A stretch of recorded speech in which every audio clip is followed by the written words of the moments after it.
3ல question number 12 ஒரு குழுவில் உள்ள 10 நபர்களில் ஒரு தலைவர் மற்றும் ஒரு செயலர் உள்ளடங்கி 6 நபர்களை எத்தனை வழிகளில் தேர்வு செய்யலாம்? 10 பேர்த்துல ஒரு தலைவர் இருக்கணும், ஒரு செயலாளர் இருக்கணும், ஆனால் மொத்தம் 6 பேர் இருக்கணும் ஒரு குழுவுக்கு. எத்தனை பேர்களை தேர்வு செய்யலாம்? இதுதான் கொஸ்டின். ஃபஸ்ட்டு தீர்வு கண்டுபிடிக்கிறோம். 10 நபர்களில் ஒரு தலைவர் ஒரு செயலர். இந்த மற்றும் சொன்னால 2 பேருமே இருக்குன்னு சொல்கிறாங்க. அதனால் ஒரு தலைவர் ஒரு செயலர்னா 10C 2 வழிகளில் தேர்வு செய்யலாம். அப்போ 10 பேர்த்தில் 2 பேர்த்த தேர்வு செஞ்சுட்டோம். அப்போ மீதி இருக்க எத்தனை பேர் இருப்பாங்க? 8 பேர் இருப்பாங்க. அப்போ 8 பேர்த்தில் மீதி உள்ள 4 பேரை தேர்வு செய்யும் வழிகள் 8C 4 வழிகளில் தேர்வு செய்யலாம். 8 பேர்த்தில் 4 பேர்த்த தேர்வு செய்கிறது.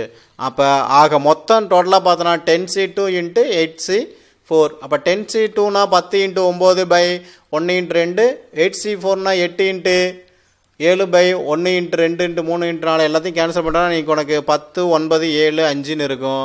அப்போ எல்லாத்தையும் இருக்குன்னா 3150 வழிகள். அப்போ 3150 வழிகளில் தேர்வு செய்யலாம்.